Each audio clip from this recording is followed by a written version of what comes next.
Travis, Greg, and Casey, thanks so much for writing and performing your original composition today. Well, as you heard, there have been presidents at swearing-in ceremonies today, and governors and first ladies. Well, we have something I'm not sure that anyone else has. We have royalty here with us. Yeah!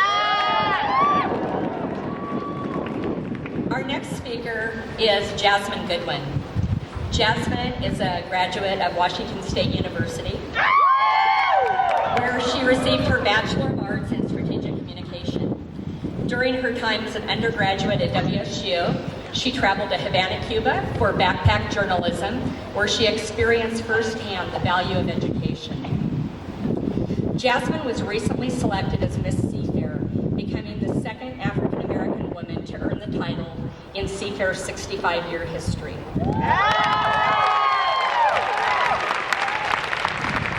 Jasmine recently completed her term of service with Habitat for Humanity, Tacoma Pierce County, this summer, where she was the organization's community engagement and marketing coordinator. Please join me in welcoming AmeriCorps alum and Miss Seafair, Jasmine Goodwin.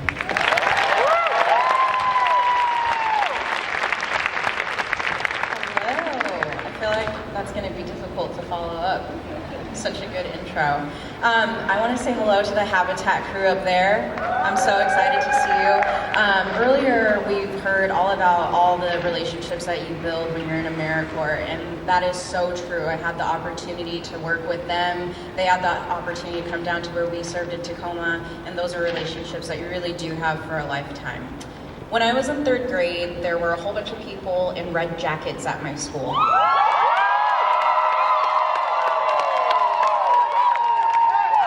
School called African American Academy in Seattle, and the school struggled with test scores, and that's why they were there, to help improve the school and help improve our own lives.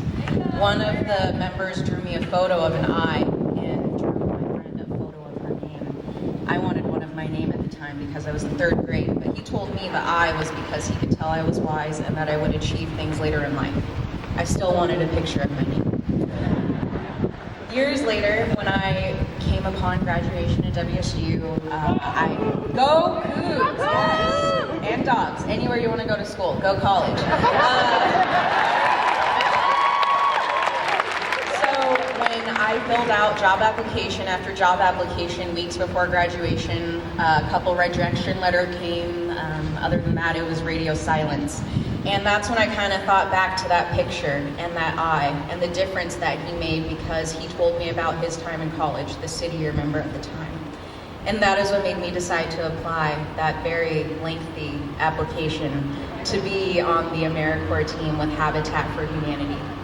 After a very long application and a very long interview process, I spent 10.5 months as the community engagement and marketing coordinator at Tacoma Pierce County Habitat for Humanity.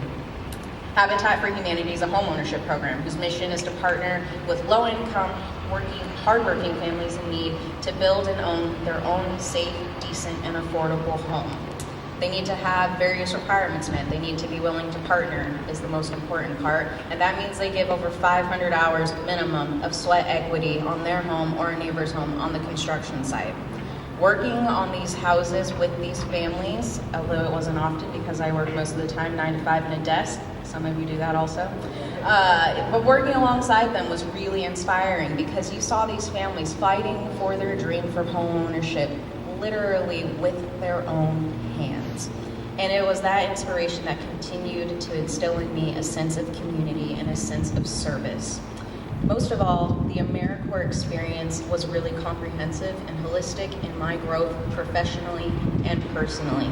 AmeriCorps strives to leave their AmeriCorps members in better shape than when they were before they arrived. Through AmeriCorps, I had the chance to participate in Leader Corps, coordinated by the amazing Mary, she's somewhere, and I had the opportunity to hear from Jeff Birdsall. Have any of you worked with him yet? Yes. So learning to be a better leader is not something that happens overnight, and although it seems a little wacky at the time when you're participating, it really made a difference in my ability to be a leader, and it made me a better person as I moved forward from my AmeriCorps term, which ended in July. Outside of AmeriCorps, you have the opportunity to participate in a ton of other things that continue continue to drive the sense of service beyond the service site. I had the opportunity to participate in B-Day in Seattle, where I got to meet Martin Luther King III and my good friend Russell Wilson.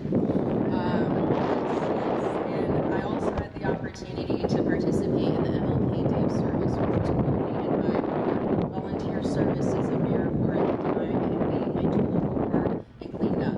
Again, at the time, I didn't really get it. But months later, when it was the spring and everything began to grow, we saw these families who lived in habitat homes continue to go back to this garden, growing their own vegetables, fruits, so on.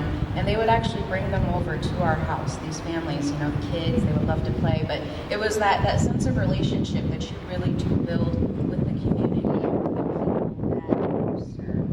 As many other people have mentioned that have spoken today, it's the bringing together that really makes a difference. There's so many other options of what you could be doing in your lives right now. So I want you guys to know, it's about to get real. No, I really want you guys to know that I struggled during my time with Habitat, you know, personally and professionally. There were times where I wondered, why did I do this? And there are times where I wondered, am I making an impact? And as Debbie mentioned in her opening speech, these are ripples that you're making. If you can't see the impact, that doesn't mean that it's not there. It's planting the seed that can grow into something greater, just as that city here did for me so many years ago. And most of all, I want to say thank you to every single one of you. I'm sure a lot of you have friends, family, coworkers who ask you why you give such an extended period of time to volunteer full-time, where you could make so much more money doing something else at a job that you probably don't care about. It's true. It's true. It's true. And so thank you for doing that, because so many times I got asked that question, and it was frustrating when you answer it and people don't get it, and that's okay. They don't have to. It's all right. The point is that it matters to serve, and that it matters to make a difference in the lives of your community and the people that your community That's the big one. It really is a ripple effect that makes the ultimate difference. And most of all, I want to talk about the impact that AmeriCorps had on me. Obviously, you can see there's this big, shiny thing on my head, and that's because I am Miss Seafair, as Debbie mentioned, and that is huge honor for me personally, but most of all, for me, it was a way to continue service. I got crowned Miss Seafair 1 week before my term ended with AmeriCorps, and as Miss Seafair, I will continue to serve the community at over 100 community events in the Puget Sound region until next summer, when I crown the 66th Miss Seafair. But I do have to say, my time with AmeriCorps was absolutely instrumental to this big and shiny thing being on my head. When I made my speech, a part of the Miss Seafair program is community service, and I brought up my AmeriCorps term, I actually got a speech clap. So people know what AmeriCorps is, and they know why it matters. So to you all here today, the new members, the alumni, future members, I saw a young one over there. Hopefully you can get him to join AmeriCorps when he's a big guy. I want to thank you for contributing to this legacy of service. We've heard a lot about, was it 1% of the military, or 1% of the population in the military. So you guys are young, you're my age, and you guys, you get it. You get it that this work needs to be done, and you're here doing this work. So thank you for that. Thank you for contributing to this legacy of service. And thank you for serving no matter where you're from, who you are, or what your background is. Happy 20th anniversary of AmeriCorps, and here's to 20 more years of getting things done. Thank you.